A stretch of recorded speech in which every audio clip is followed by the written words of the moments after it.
विधानसभा के चुनाव में भाकपा माले महागठबंधन का हिस्सा थे, लेकिन जब सरकार बना तो उस समय भाकपा माले को सरकार में मंत्री बनने को आमंत्रित किया गया था, लेकिन भाकपा माले ने उसको ठुकरा दिए हो। भाकपा माले के दो विधायकों का कहना था कि भाई हम सरकार का हिस्सा नहीं रहेंगे, हम दूर से सरकार के अच्छे कार्यों का सराहना करेंगे, जबकि अगर हमें लगेगा कोई काम न्याय संगत नहीं हो रहा है तो हम उसका विरोध भी करेंगे। हमारे साथ सिंदरी के भाकपा माले के विधायक चंद्रदेव महतो उर्फ बबलू महतो उपस्थित हैं। विधायक जी, सबसे पहले हम ये जानना चाहेंगे कि झारखंड विधानसभा के चुनाव के 1 साल से ज़्यादा हो गए हैं, आप सरकार में नहीं हैं, लेकिन आपको आमंत्रित किया गया था कि आप लोगों में भी आइए, मंत्री पद देंगे। अभी देखा जाए जो हेमंत सोरेन का सरकार अभी चल रहा है, तो आप दूर से जो देख रहे हैं मंत्रिमंडल को, उनके कार्यों को किस रूप में देख रहे हैं? ये जो हेमंत सोरेन का लोग जिसे पार्ट 2 का नाम दे रहे हैं, उसके बारे में यदि हम लोग देखें तो निश्चित रूप से जो लोगों की आकांक्षाएं थी, उन आकांक्षा के अनुरूप काम हो रहा है। और बहुत सारे ऐसे मुद्दे जो बरसों से पड़े हुए थे, लंबित थे, जैसे पेशा कानून हुआ, इन सब चीज़ को एक सकारात्मक ही सरकार ने करके दिखाने का काम किया। और भी जो झारखंड के ज्वलंत सवाल है, उन सवालों को लेकर भी धीरे धीरे काम हो रहा है। विकास संबंधी योजनाओं का हो या फिर सम्मान, सबको सम्मान देने का बात हो, तो इन सब में भी सरकार बखूबी काम कर रही है। हाँ, कहीं कहीं अधिकारियों के द्वारा कुछ लोगों को परेशानी होती होगी, लेकिन उन सब को यदि नज़रअंदाज करके देखें तो सरकार का जो काम करने का ही है। झारखंड में अब तक की जितने भी सरकार हैं, उन सब सरकारों में हम समझते हैं कि हेमंत जी का सरकार श्रेष्ठ सरकार में हम लोग मान सकते हैं। अभी देखा जाए तो जो मैया सम्मान योजना के माध्यम से महिलाओं को जो 2500 रुपया हर महीने दिया जा रहा है, अभी देखा गया कि हेमंत सोरेन का कहना है कि नहीं, 2500 की जगह अब हम 10,000 रुपये महिलाओं को देंगे। इस पर आपकी क्या कहना है? ये दूसरे कैटेगरी के बात है, जो मैया सम्मान के स्थान पर नहीं है। जो अभी तक नहीं इसमें जुड़ पाए हैं, उनके लिए योजना ला करके उनको स्वावलंबी बनाने के, आत्मनिर्भर बनाने की दिशा में एक नया योजना का इस पर चल रहा है। वो नया योजना ये होगा। नया योजना है कि यही योजना है? नहीं, नया योजना होगा, तो वो अलग होगा, जिसमें उसको आत्मनिर्भर बनाने की दिशा में काम सरकार उसको सहयोग करेगी। दादा, एक तरफ देखा जाए कि हेमंत सोरेन के कई ऐसी योजना धरातल पे तो आ गए हैं, लेकिन इसलिए उस काम को पूरा नहीं किया जा रहा है कि फंड की कमी है। वहीं दूसरी तरफ मैया सम्मान योजना या अन्य योजना के माध्यम से पूरा राशि को ख़त्म कर देना और फिर केंद्र सरकार से एक पैकेज की मांग करना, क्या झारखंड के लिए सही है? नहीं, ऐसा नहीं है कि सब विभाग का राशि को मैया सम्मान में ख़त्म कर दिया जाए। सारे विभागों की जो आवंटन है, बजटीय प्रावधान जो है, उसके अनुरूप में सब विभाग में पैसा है, सारे विभाग काम कर रहे हैं। मैया सम्मान के लिए अलग से बजट प्रावधान किया गया है, इसलिए ऐसा कोई बात नहीं है कि मैया सम्मान के चलते फंड की कमी है। सारे विभाग को जिसको बजटीय प्रावधान था, उसके अनुरूप सभी विभाग के पास पैसा है, सभी विभाग अपना अपना काम कर रही है। दादा, पर एक बड़े अखबार में ये प्रकाशित किया गया था कि झारखंड सरकार का खजाना खाली हो चुका है। ऐसी बात नहीं, खजाना खाली होता तो फिर इतने विकास की योजनाएं कैसे चलता। इतनी महिलाओं को इतने बड़े तादाद में पेंशन देने का ये जो सम्मान दिया जा रहा है, सम्मान राशि कैसे ही होता। यदि खजाना खाली है तो केंद्र के जो अंशदान राज्य को मिलना चाहिए, वो अंशदान नहीं मिलने के कारण कुछ ऐसे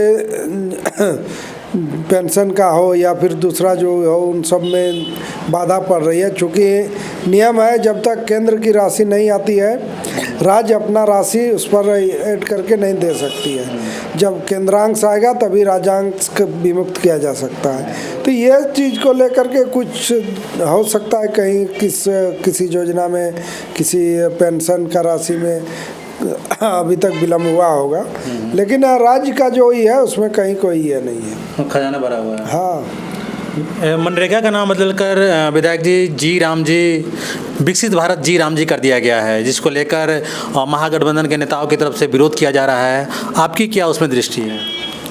देखिए, राम जी तो ऐसे ही सर्व विराजमान है, सब जगह वो है। और उनके नाम को इस किसी योजना के साथ जोड़ना मेरे विचार से उचित नहीं है। मान लीजिए योजना का यदि सही ढंग से संचालन नहीं हो, योजना में यदि कहीं कमी रह गई, बीच बीच में होता है कि मजदूरी भुगतान में विलम्ब होता है या फिर मटेरियल का पेमेंट होने में भी होता है, तो उसमें सीधे तौर पर राम जी का नाम जुड़ेगा। लोग सीधे बोलेंगे कि राम भरोसे चल रहे हैं, या जब डिमांड किया जाएगा तो राम जी जाने। ये सब बातें जब आएगी तो वो हमको लगता है कि मर्यादा पुरुषोत्तम के प्रति एक श्रद्धा सम्मान नहीं, बल्कि उसके प्रति एक दूसरे भाव का लोगों में ही होगा। तो मेरे विचार से उनका जो जगह है वो मर्यादा पुरुषोत्तम है, तो उनको अपने जगह पर भी रखना चाहिए। किसी योजना में जोड़ना मेरे हिसाब से अनुचित है। विधायक जी, झारखंड आदिवासियों का राज्य है और यहाँ पे बहुत ऐसे हैं जो बहुत नीचे तबके से आते हैं। अभी देखा जा रहा है कि जो छात्र छात्राओं को मिलने वाली जो छात्रवृत्ति होती है उससे वंचित हैं वो लोग। इसको भाकपा माले और भाकपा माले के जो विधायक हैं, इस पर उनके क्या पहल है? पिछला जो सत्र था, शीतकालीन सत्र, उसमें मैंने विधानसभा में भी इस बातों को उठाया था। उसके जवाब और जो स्थिति है उसमें साफ यही है कि छात्रवृत्ति में केंद्र का भी अंश होता है, राज्य का भी अंश होता है। केंद्र के तरफ से अभी तक राशि राज्य को प्राप्त नहीं हुआ है छात्रवृत्ति के लिए, जिसके कारण से छात्रवृत्ति का भुगतान नहीं हो पाया है। तो उसके लिए सरकार पहल कर रही है। जो कारण रहा नहीं होने का, उन कारणों को खोज करके दूर करके लोग विद्यार्थियों को छात्रवृत्ति मिले, ये प्रयास सरकार के तरफ से हो रहा है। हमको लगता है बहुत जल्द छात्रवृत्ति का भुगतान होगा। वहीं राज्य का जो अपना है, गुरुजी क्रेडिट कार्ड हो चाहे और जो छात्रों के लिए जो है, वो सब बहुत अच्छे ढंग से चल रहा है, तो उसका लाभ भी ले रहे हैं विद्यार्थीगण। विधायक जी, पर केंद्र सरकार में बैठे लोगों का कहना था कि झारखंड सरकार को फंड जो दिया गया है वो फंड को वो एक्स्ट्रा खर्च कर दिए हैं, इसलिए फंड तो दिया गया है, झारखंड सरकार इसको गुमराह कर रहे हैं। आप भी मीडिया के माध्यम से ये जानकारी आपको भी मिली होगी। ये दावा किया जा रहा है, लेकिन ये जांच का विषय है। यदि कहीं खर्च हुआ है तो स्पष्ट रूप से बोले ये पैसा यहाँ खर्च हो गया। हमको नहीं लगता है कि छात्रों के लिए या कल्याण विभाग को जो पैसा दिया गया वो दूसरे मद में या दूसरे जगह कहीं खर्च हुआ है। 2 साल से जब पैसा ही नहीं दिया गया उसी में, तो फिर खर्च होने का सवाल ही नहीं होता। यानी वो लोग गुमराह कर रहे हैं? एकदम निश्चित रूप से छात्रों को भरमाने का ही कर रहे हैं, गुमराह कर रहे हैं, अपनी जिम्मेवारी से भाग रहे हैं। विधायक जी, धनबाद में नगर निकाय का चुनाव होने वाला है, इसमें भाकपा माले की क्या भूमिका होगी इस चुनाव में? क्या प्रत्याशी देंगे अपने? ये पार्टी स्तर में ऊपरी कमेटी बात करती है, बात करके वो लोग तय करेंगे। जो तय होगा उसके बाद गठबंधन का भी सवाल है, गठबंधन के साथियों के बीच भी बात होगी। उस पर जो तय होगा उस पर हम लोग अमल करने का काम करेंगे। विधायक जी, कचरा डंपिंग यार्ड नगर निगम का धनबाद के अलग अलग विधानसभा के क्षेत्रों में उसको बनाने को हुआ, लेकिन वहाँ पे विरोध किया गया। लेकिन सिंदरी विधानसभा में पुनः उसको बनाया जा रहा है रखितपुर फाटक के पास। ग्रामीणों में काफ़ी विरोध देखने को मिल रहा है कि आखिर बलियापुर क्षेत्र में ही शमशान क्यों बनेगा, बलियापुर क्षेत्र के रघुनाथपुर में ही क्यों कचरा डंपिंग यार्ड बनेगा, वहाँ भी कैंसिल हुआ। तो अभी रखितपुर फाटक के पास आमझर पंचायत में काम प्रगति पे है, तो इस पर क्या कहेंगे आप? धनबाद जिला में निश्चित रूप से कचरा का निष्पादन एक बड़ी समस्या है, और जब तक इसका समस्या का समाधान ठोस रूप से नहीं निकलता है तो एक समस्या भी विकराल रूप लेने का स्थिति में जाएगा। सबसे अच्छा होता कि बहुत ऐसे कोलियरी क्षेत्र में जो है वहाँ पर कचरे को यदि किया जाता, जो एकदम वीरान है, निर्जन है, लोगों का वहाँ कोई ये नहीं है, उनसे ज़मीन लेकर के यदि किया जाता तो हमको लगता है सबसे अच्छा ही होता। जनबहुल क्षेत्र में कचरा कहीं भी किसी भी विधानसभा क्षेत्र में लोग पसंद नहीं कर रहे हैं, और सिंदरी विधानसभा में पहले भी विरोध हुआ है। लोग अभी भी गोलबंद हो रहे हैं देखते हैं हम लोग इसको निकट भविष्य में एक आंदोलन का रूप देख करके हम लोग इसको ही करने का काम करेंगे। ये सवाल विधायक जी अहम इसलिए बन जाता है कि इससे पहले बलियापुर अगर प्रखंड में देखा जाए तो दर्जनों ऐसे कोक प्लांट भट्टे हैं जिनके धुएं इस क्षेत्र में प्रदूषण फैला रहे हैं। इसके अलावा अलकतरा का प्लांट है और कचरा डंपिंग यार्ड भी अगर यहाँ पे स्थापित हो जाएंगे तो जाहिर सी बात है कि कई सारे ऐसे प्रदूषण हवा में मिलेंगे और लोगों की काफ़ी सारी बीमारी हो सकता है। हाँ, प्रदूषण का एक तो समस्या है, पहले से जो इंडस्ट्री चल रहे हैं वो तो है ही है, उस पर भी नियंत्रण लगाने की ज़रूरत है। और नए ढंग से जो कचरे का निष्पादन में है ये इसमें प्रदूषण एक दूसरे तरह का प्रदूषण आएगा। ये सिर्फ वायु प्रदूषण नहीं है, इसका प्रदूषण का प्रभाव जल में भी होगा। और जगह हम लोग देख सकते हैं कचरा में कई तरह के केमिकल का भी रहेगा। यदि ये बहुत जगह हम लोग देखते हैं कि हॉस्पिटल के जो कचरे होते हैं वो भी ऐसे इन डंपों में आ जाता है, उसका भी निष्पादन अलग से जो व्यवस्था है उस व्यवस्था के अनुरूप नहीं होता है, तो उसका भी एक प्रदूषण का दुष्प्रभाव अलग ढंग से होगा। ये सारा चीज़ है, इन सारा चीज़ को देखते हुए प्रयास होगा कि ज़िले में वैसे जगह का चयन हो जहाँ इन सब से बचते हुए लोग जनबहल से दूर रहे, वहाँ पर कचरे का निष्पादन हो। दादा, बलियापुर 23 पंचायत का प्रखंड है और एकमात्र सामुदायिक स्वास्थ्य केंद्र आपके बगल में है। झारखंड के स्वास्थ्य मंत्री इरफान अंसारी दावा करते हैं कि विश्व स्तरीय चिकित्सा इस झारखंड में उपलब्ध है, लेकिन यहाँ पे देखा जाता है कि रात्रि सेवा उपलब्ध नहीं है, डॉक्टर नहीं है, मरीजों को दवा नहीं दिया जाता है, दवा कचरे में फेंक दिया जाता है। तो इस पे भाकपा माले की क्या भूमिका है? इस पर ये जो बजट सत्र है इसमें सवाल भी लाने का ही किए हैं कि इस पर विधानसभा में भी यहाँ बलियापुर अस्पताल की स्थिति का आवाज़ वहाँ रखे।